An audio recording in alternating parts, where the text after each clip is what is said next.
అందరికీ నమస్కారం. వాగ్దేవి యూట్యూబ్ ఛానల్‌కి స్వాగతం. మనం ఇంతకుముందు థర్డ్ క్లాస్ ఈవీఎస్ అలాగే ఫోర్త్ క్లాస్ ఈవీఎస్ అయితే చెప్పుకున్నాము. సో, ఫిఫ్త్ క్లాస్ ఈవీఎస్ అయితే మనం స్టార్ట్ చేశాము.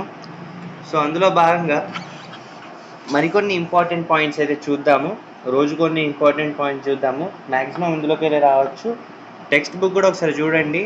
అండ్ ఈ వీడియోస్ మీకు రివిజన్‌కి కూడా ఉపయోగపడతాయి. సో, ఇక్కడ మన ఇంపార్టెంట్ పాయింట్స్ అయితే చెప్పుకుందాం ఫిఫ్త్ క్లాస్ ఈవీఎస్‌లోది. ఇక్కడ తగ్గుతున్న జంతు జనాభా అంటే ఇక్కడ లేదు, బట్ నేను చెప్తున్నాను. సో, మనిషి అనేవాడు లేని కాలంలో సగటున ఏడాదికి ఒక జీవజాతి మాత్రమే నశిస్తుండేది. ఎందుకంటే అది ప్రకృతి వల్ల సహజమే. కానీ నేడు ప్రతి 20 నిమిషాలకు ఓ జాతి కనుమరుగవుతున్నది. ఈ పాయింట్ ఇంపార్టెంట్. ప్రతి 20 నిమిషాలకు ఇప్పుడైతే ఒక జాతి కనుమరుగైతే అవుతుంది. మనిషి లేని కాలంలో ఏడాదికి ఒక జీవి మాత్రం నశించేది. ఇప్పుడు మాత్రం 20 నిమిషాలకి ఒక జీవి అయితే, అంటే ఒక జాతి, ఒక జీవజాతి ఏడాదికి ఒకటి నశించేది మనిషి లేనప్పుడు. ఇప్పుడు మాత్రం ప్రతి 20 నిమిషాలకు ఒక జాతి కనుమరుగైతే అవుతుంది. అలాగే మనకు తెలుసు, పులి మన జాతీయ జంతువు. భారత్తో పాటు బంగ్లాదేశ్లో ఎక్కువగా కనిపించే పులి రాయల్ బెంగాల్ టైగర్. ఒకప్పుడు పులులు వేల సంఖ్యలో అడవుల్లో ఉండేవి. ప్రస్తుతం దేశంలో పులుల సంఖ్య బాగా తగ్గింది. పులులతో పాటు బట్టమైక పక్షులు, కలివికోడి, పుంగనూరు ఆవుల సంఖ్య రోజు రోజుకు తగ్గుతూ ఉండడం ఆందోళన కలిగించే విషయం. వీటి సంరక్షణ చర్యలు చేపట్టకపోతే అవి అంతరించడం ఖాయం. సో, ఇప్పుడు నేను ఏవైతే చెప్పానో ఇవన్నీ కూడా తగ్గుతూ ఉన్నాయి. ఏంటి అంటే రాయల్ బెంగాల్ టైగర్, బట్టమెక్క పక్షి, కలివికోడి, పుంగనూరు ఆవులు. ఇవన్నీ కూడా గుర్తుంచుకోవాలి. ఎందుకంటే ఏ జాతి జంతువులు అయితే తగ్గుతున్నాయనే క్వశ్చన్ కూడా అడగవచ్చు.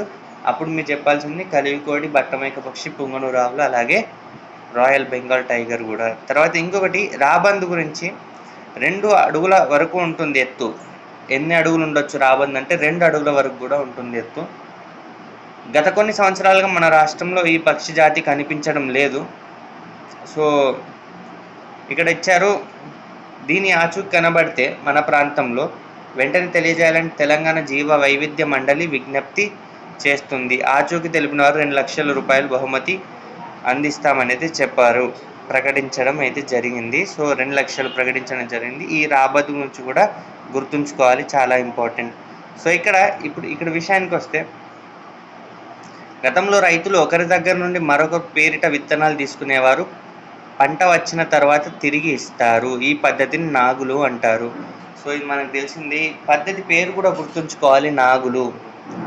ఒకరి దగ్గర నుండి మరొకరి పేరిట విత్తనాలు అయితే తీసుకునేవారు. పంట వచ్చిన తర్వాత తిరిగి ఇచ్చేవారు. ఈ పద్ధతిని ఏమంటారు అని అడగవచ్చు. నాగులు. గుర్తుంచుకోవాలి. తర్వాత ఇంకొక ఇంపార్టెంట్ పాయింట్ కనుక మనం చూస్తే, మన రాష్ట్రంలో కొన్ని దశాబ్దాల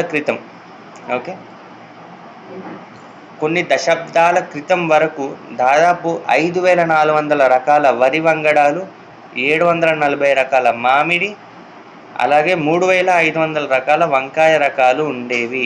ఇవన్నీ కూడా ఇంపార్టెంట్. కొన్ని దశాబ్దాల క్రితం ఎన్ని రకాల వరి వంగడాలు ఉండేవి? 5,400 రకాలు. మామిడి 740 రకాలు, అలాగే వంకాయ 3,500 రకాలు. నెంబర్స్తో సహా పేర్లు కూడా ఇంపార్టెంట్. వరి ఎన్ని, మామిడి ఎన్ని, వంకాయ ఎన్ని, ఇవన్నీ కూడా ఇంపార్టెంట్.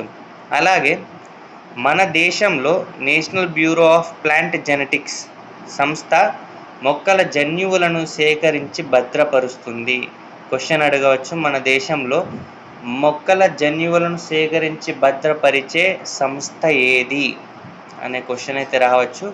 ఆన్సర్ వచ్చేసి national bureau of plant genetics. తర్వాత ఒకే చోట ఒకే కాలంలో ఒకటి కంటే ఎక్కువ పంటలు పండించడాన్ని ఏమంటారు అని కూడా అడగవచ్చు. అంతర పంటలు అనేది అంటారు. గుర్తుంచుకోవాలి. అంతర పంటలు అంటే ఏంటి? ఒకే చోట ఒకే కాలంలో ఒకటి కంటే ఎక్కువ పంటలు పండించడాన్ని అయితే అంతర పంటలు అయితే అంటారు. తర్వాత ఈ 2 కూడా ఇంపార్టెంట్. పంచగవ్య, ఇంకొకటి జీవామృతం. అవి వేటితో తయారు చేస్తారనేది కూడా ఇంపార్టెంట్, అది గుర్తుంచుకోవాలి. పంచగవ్య ఆవు మూత్రం, పేడ, నెయ్యి, పాలు, పెరుగు, అరటిపండు, కొబ్బరి నీళ్ళు, బెల్లం, నీరు కలిపి తయారు చేస్తారు. సో, సో గుర్తుంచుకోవాలి. పంచగవ్య వేటితో తయారు చేస్తారని అడగవచ్చు.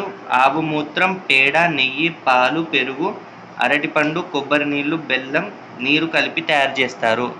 సో ద్రవ రూపంలో ఉన్న ఎరువు సూక్ష్మజీవనాశిని అంటారు.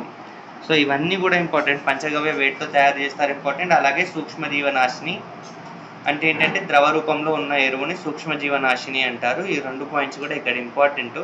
అండ్ పంచగవ్యతో పాటు అంటే పదార్థాలు గుర్తుంచుకోవాలి. పంచగవ్య దేంతో తయారు చేయబడుతుంది, సూక్ష్మజీవనాశిని అంటే ఏంటి, అలాగే జీవామృతం దేంతో తయారు చేస్తారు కూడా. జీవామృతం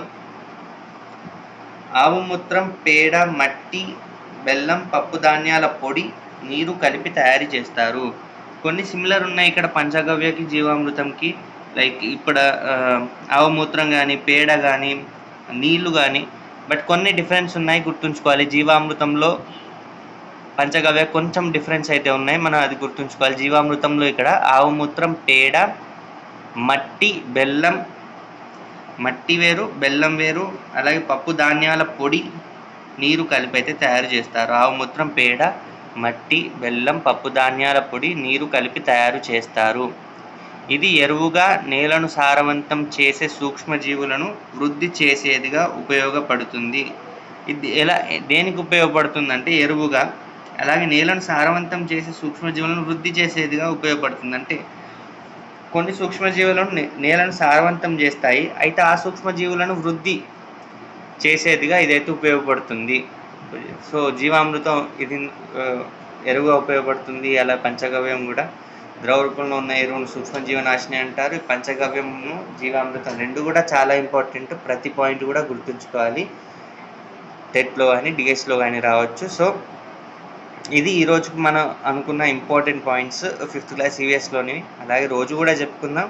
అందరూ కూడా ఫాలో అవ్వండి, లైక్ చేయండి, షేర్ చేయండి, సబ్స్క్రైబ్ చేయండి. ఇంపార్టెంట్ పాయింట్స్ కదా, అంటే ఎగ్జామ్స్లో వస్తే రావచ్చు, అంటే రావడానికి ఛాన్స్ ఎక్కువ ఉంటుంది. కాబట్టి ఒకసారి రివిజన్కి అయినా లేకపోతే ఇప్పటి నుంచి అయినా చూడండి, నోట్స్ కూడా రాసుకోండి.